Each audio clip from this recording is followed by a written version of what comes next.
We will answer 3 questions in this video. What is generative AI? How does it work?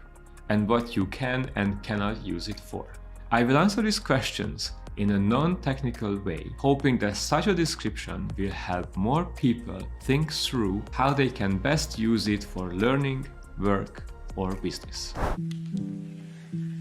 Generative AI, or Gen AI for short, is a general-purpose technology like the internet. In the same way that you can use the internet to talk to your loved ones, read and write emails, order food, watch movies, listen to music, and manage your finances, you can use generative AI to accomplish many things. The use cases of generative AI that generate text, which is the main focus of this video, can be grouped into 3 categories: writing, reading, and chatting. The level of Gen AI in these skills might actually be comparable to that of a recent college graduate. In fact, this analogy is a pretty good way to determine what you should and should not use Gen AI for. Here are a few examples. A recent college graduate could offer ideas for writing social media posts, but I would not trust them to write cover letters for jobs I'm applying to. They can decide whether a product review is a complaint or not, but I would not rely on them for medical advice based on the symptoms I share with them. A recent graduate can chat and schedule appointments with patients, but I would not chat with them for mental health support. Stick around until the end because I will dive much deeper into how you can use Gen AI. I will describe a couple of ways I use generative AI for work and some other really neat use cases I have come across. Generative AI is the newest disruptive technology.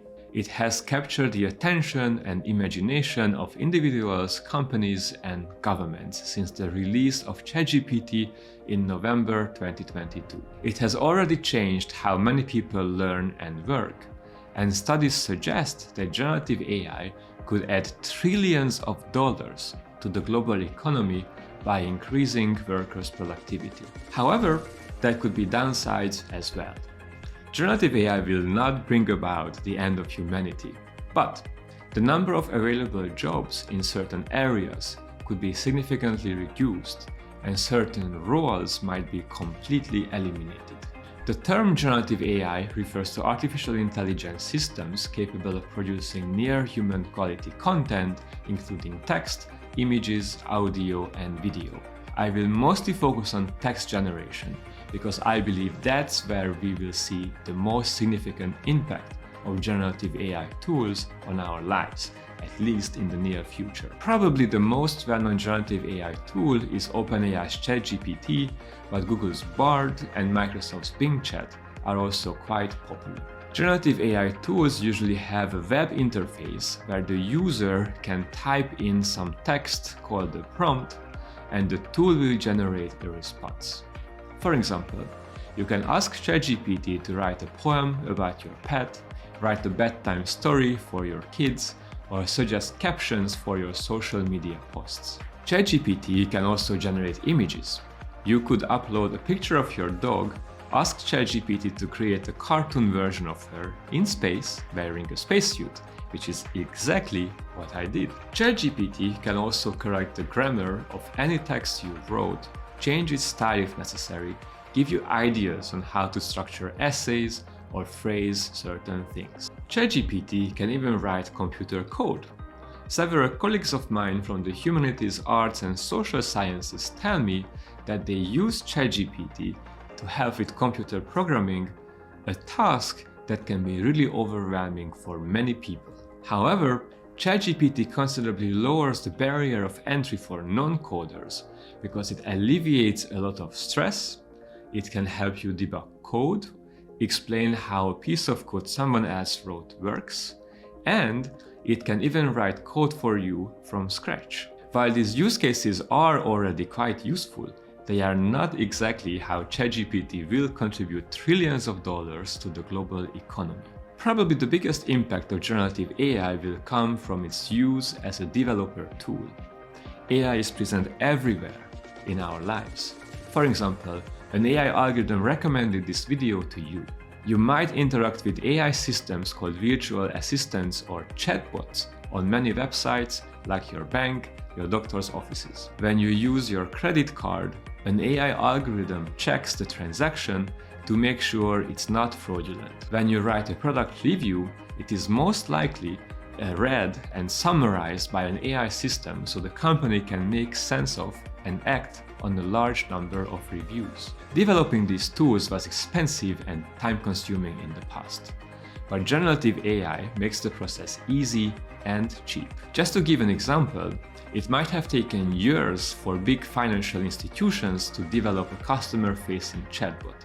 With ChatGPT, a prototype can be done in just 1 hour. Check out my previous video where I show how easy and quick it is to develop a chatbot using ChatGPT.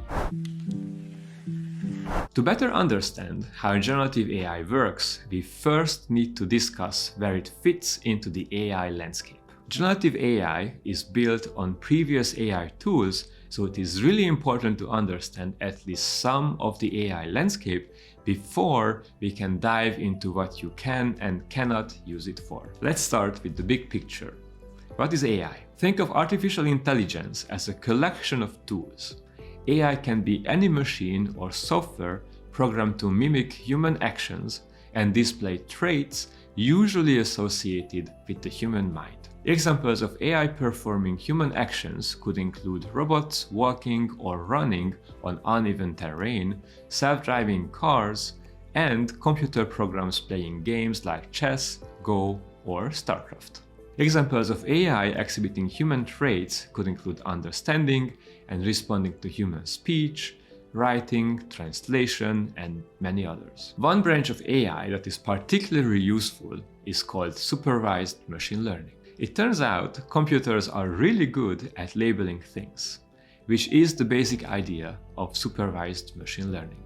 Given some input X, the model will generate an output Y. Let's look at a few examples. Given the text of an email, which is your X, supervised learning can decide if it is spam or not. The output Y is 0 if the email is not spam, and it is 1 if it is spam. This is how spam filters work. When a credit card is used, the transaction information is the input to a machine learning model, and the output is a prediction of whether the transaction is correct or fraudulent. If the input is a medical image like an X-ray, the image could be labeled with a medical diagnosis like the patient is healthy, the patient has a broken bone, or a patient has a tumor. Given an ad and some info about the user, the label could be the probability that the user will click on the ad. This is the core idea of online advertising, and it's probably the most lucrative application of supervised machine learning to date. If a customer of a bank or some other financial institution applies for a loan, AI will predict if the customer will be able to pay off the debt. If you run a business like a restaurant or sell products, customers will write reviews. Given a review as input, the model can tell whether the review has a positive or a negative sentiment. These are just a few examples to illustrate how supervised machine learning adds value to the economy.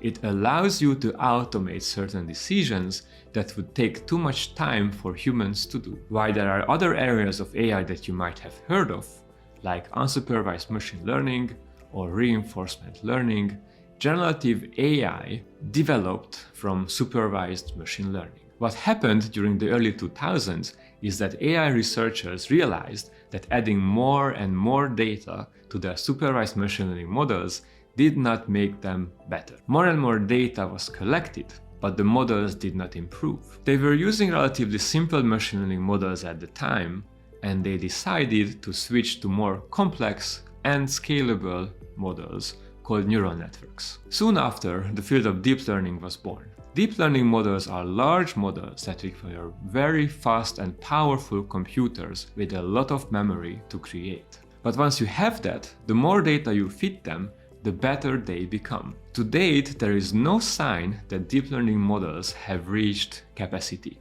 meaning that if you feed them more data, they will become better and better at the task you want to teach them. This is how we got to generative AI today. Generative AI tools that create text are called large language models, or LLMs. They are a special type of supervised machine learning model. Given a text input called a prompt, like "I love listening to," LLMs are trained to complete the sentence and might give an output like "the sound of the sea," or if you run it again, they might write "Lady Gaga and Beyoncé," or "birds chirping in the morning." You see, the goal of LLMs is to predict over and over again what the next word is given a piece of text you as a user provide. While I left out a lot of important technical details in this description, at the heart of it, ChatGPT is really good at repeatedly predicting what the next word should be. LLMs are trained on hundreds of billions and sometimes trillions of words. The deep learning models are unfathomably large, and it takes tremendous amount of computational power to train them. But the result is so impressive that some people are misled into believing that these tools are somehow sentient. This is not true. They just got really good at the one task they were trained to do: predict the next word in a sequence of words. As I mentioned in the beginning, the use cases of large language models can be grouped into 3 categories: writing, reading, and chatting. Let's dive deeper into these areas. And let's start with writing. Among other things, ChatGPT can be used for creative writing, such as generating ideas for short stories or poems. It can help with content creation by composing blog posts, essays, tutorials, or social media posts. It can be used for editing any written content. It also offers support for those learning English as a second language, or for those who have difficulty expressing their thoughts. I use ChatGPT to solve a variety of writing tasks. It edits all of my YouTube scripts and corrects grammatical errors and typos. Occasionally, I use it to change the style of certain paragraphs and make the description clearer. I also use ChatGPT to write some of my emails. I get too many emails, and occasionally some of them are, well, pretty annoying. I type out my annoyed reply, but of course I cannot send that email. So I will put it into ChatGPT and ask it to make my response more professional. It's a win-win. I get the frustration out of my system by typing out my annoyed reply, and the recipient will receive a nice and professional response. ChatGPT can also solve a variety of reading tasks. For example, it can read customer reviews and decide if the review is a complaint and should be forwarded to customer service, or whether the review is positive. Generally, it can identify any emotions in texts like happiness, sadness, fear, disgust, anger, and surprise. It's great for language learning too, as it can explain texts in simple terms. It is also very good at text analysis, identifying motifs, themes, and symbols in text. It can compare and contrast styles across different texts as well. Last but not least, ChatGPT is also an excellent chatbot. It can interact with restaurant customers and take their online orders, help patients schedule appointments with doctors, and assist bank customers in monitoring and planning their finances. ChatGPT might also be used as a teaching assistant to some degree. I recently came across a really neat way to use ChatGPT to prepare for a job interview. ChatGPT can now hear and speak. So, if you have applied for a job and you are scheduled for an interview, you could upload the job description to ChatGPT and ask it to role-play the job interview with you. Stick around until the end, because the last limitation is the most important. The first limitation is that ChatGPT is trained on text from the internet. This has 2 implications.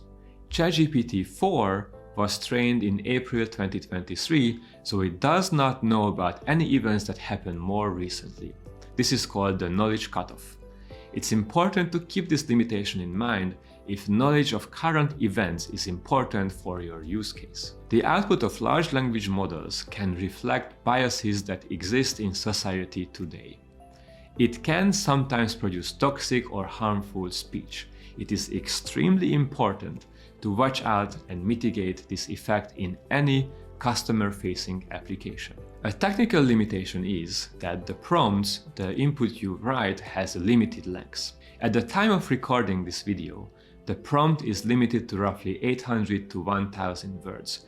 So if you try to input text longer than the limit, it will be automatically truncated. ChatGPT's output is also limited to 800 to 1000 words, but that hasn't really been an issue for me. Finally, LLMs can very confidently make things up, so they are not a good resource for asking general knowledge questions. This is often referred to as hallucinations.